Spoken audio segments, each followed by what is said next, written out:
is locked and we are good to send that command. 31 minutes and 32 seconds for support. Go for status buffer dump.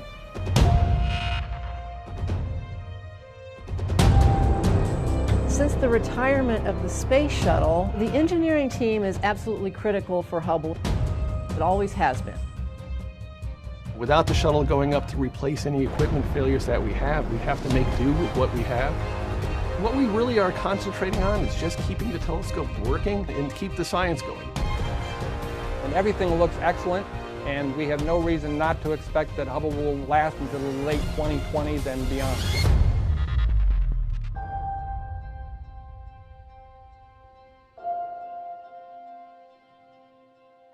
My name is Mike Wins, and I'm the lead systems engineer for what's known as the optical telescope assembly of the Hubble Space Telescope. I'm in charge of what's known as defined guidance sensors.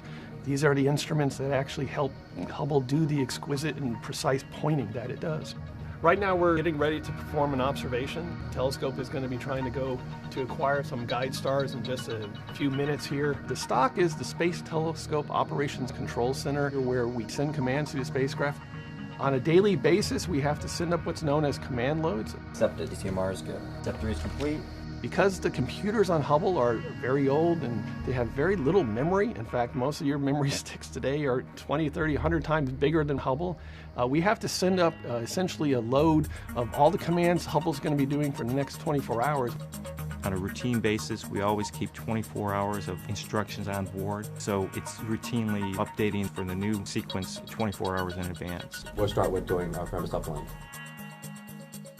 Hubble is always working, it's always doing something, it's always doing some sort of observation or calibration or getting ready for the next task. We'll be logged on our forward at 14:33:17. Hubble is truly a 24/7, 365-day-a-year instrument, so Hubble can keep on going. It never stops. And we are configured. It's been verified. Now we do have to, because of this low Earth orbit we're in, the actual observations, when we're taking a picture of something or doing a science observation, we actually have to wait because sometimes the Earth gets in the way. So we have to pause, wait until the Earth gets out of the way as we go back around and start the observation back up. You have constraints. You don't want the optics pointing at the sun, and you don't want the instruments to have their shutters open when you're looking at the Earth, because the Earth is bright for them.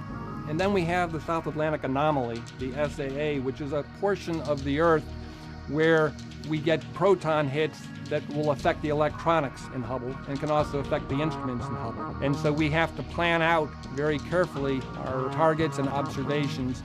We have a timeline that's laid out to maximize the efficiency of it. Hubble can actually take observations during day and night passes. Every 95 minutes, we go around the Earth. The batteries will charge from the solar rays during the day pass, and then at night, batteries power the observatory so we can continue observing. The scheduling with Hubble, we're trying to put it together as efficiently as possible, minimize our gaps. The goal is to constantly keep it busy. We're constrained to a certain extent, but whenever we have visibility, we are observing. The demand for use of the Hubble Space Telescope from scientists around the world is very high. Hubble is at its most productive. It's got some of the best instruments that have ever been on board it. There's a very high demand. Hubble's performing exceptionally well. 2, 1, and liftoff of Space Shuttle Atlantis. Its final visit to enhance the vision of Hubble into the deepest grandeur of our universe. Since the final Space Shuttle servicing mission, we're using Hubble to get the best kind of science return we can from the suite of instruments that we have. So our focus now is on making sure we get the best science while it's still operating so well. Luckily, at the end of the last servicing mission, we were actually left with a telescope in great condition, but Hubble is getting older and older. It's a very old telescope. Now, 10 years after the last servicing mission, we can't rely upon servicing missions to fix things, so we have to rely upon our own ingenuity to be able to figure out if something does fail, what are the alternative paths that we have. For the telescope to keep giving us this peak science, we need lots of things to be working together very well on the telescope. We need a pointing accuracy system that is outstanding, and keeping that whole system healthy and functioning so that we can point Hubble very accurately, even while it's whizzing around Earth in its orbit. For the telescope to be able to do the science it needs to do, we have to hold it very, very steady. There is actually a little bit of motion. I mean, it's hard. We're zooming around the Earth at 17,000 miles an hour, so it's hard to hold the telescope perfectly like that. The gyros are working really good. The gyroscopes can sense motion in each direction. And so because of the gyroscopes that we have on board and how sensitive they are in terms of sensing motion, that we can keep our cameras steady. Gyros are very good at measuring these very small rates. Defined guidance sensors are actually sort of used, I always like to describe it as backseat drivers. And they constantly tap on the gyro's shoulders. It's about once a second. They keep saying, turn left, a little bit right, a little bit left, a little bit right. I mean, they must be driving the gyros nuts. So defined guidance sensors allow you to really find control, but actually it's the gyroscopes driving the telescope. And they're doing a perfectly good job. Everything looks good, our stars the right brightness. The reason that is because we need to make sure we have the correct guide stars. One of the things we look at is the brightnesses, and that's what we're measuring here. Those are about right for what the stars were. But also we wanted to make sure they were exactly as far apart as we thought they were going to be. And it did. It did a check, and it passed a very, very tight tolerance check to make sure that those were the right stars. So we know we're locked up on the stars. We got a good lock here. The gyroscopes are very critical because to be able to move from one position to another position, the gyroscopes are the only thing that can tell us how we can do that. We have 6 gyroscopes on board Hubble. Currently, 3 of them are still working. And 3 is sort of what people used to think of as the minimum number, but we have developed a science mode where we only need 1 gyro.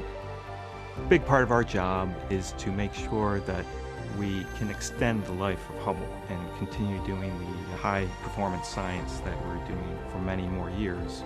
And what we've done is we've gone through all the critical components of Hubble and said, how can we potentially make them last longer? As you might do with your own car, as it's getting more miles on it. The gyroscopes have been our most problematic piece of hardware. So I helped lead an effort to develop a 2-gyro science mode.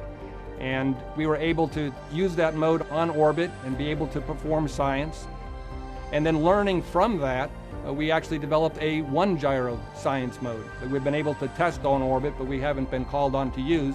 But in the end, possibly 5 to 10 to 15 years from now, when we're down to potentially our last gyroscope, that is the mode we will be in. Before we do anything on orbit for the first time, we have to test it out on the ground. And we're very lucky to have what we call the VEST, the Vehicle Electrical System Test Facility. And the key with the Vehicle Electrical System Test Facility is it's an exact copy of the main part of the telescope where all the electronics are. And it has the mechanical bays, it has the computers, the electronic boxes installed in there, and it has the cables and harnesses in there. And in fact, when we were building the VEST, we had the quality engineers came to us and said, you're not doing these cables exactly the way you should be doing them. You know, we've got better standards now. And our thing was, we're trying to build a copy of what we have on orbit. And so what you have in the VEST is an exact electrical copy of the Hubble Space Telescope. Every orbit as we come around the Earth to be able to get our attitude correct, to get ourselves steady and locked on. The fine guidance sensors and the gyroscopes are key to that. And that's why those are the 2 of the subsystems that are on the top of our list as far as having contingency plans for and monitoring the health and safety of those and making sure we have them in peak performance. When something fails on Hubble, or we have an anomaly, something we don't understand, one of my jobs is to bring together the experts, which may be a thermal engineer, a mechanical engineer, an electrical engineer, or software engineer, all these different people. And we'll say, you know, how do we deal with this issue? And how can we work around it and return back to peak science? What you do is you come up with a list of what is available to you on the telescope in terms of potential. I could close this relay, or open that relay, or turn on this box. And I am continually amazed. You have a telescope on orbit that you can't even see. I mean, all you're doing is looking at the data coming down to you from the ground. These experts are able to use their ingenuity and come up with ways to continue to operate Hubble. And everything looks excellent. And we have no reason not to expect that Hubble will last until the late 2020s and beyond. I personally am extremely grateful to the Hubble operations team, these people who work day and night to keep Hubble operating providing exquisite science return, giving us the information that we need to know how Hubble's doing. Is it doing the kind of accurate pointing that we need? Is it getting the sensitivity and the various wavelengths of light in the various instruments that we need to have to do the science? Are we able to calibrate those observations in an accurate way? We couldn't do any of those scientific analyses if we didn't have this team of operations experts behind the scenes making sure that the details of Hubble's technical operations are being monitored, being handled, being managed, being planned in a near perfect way.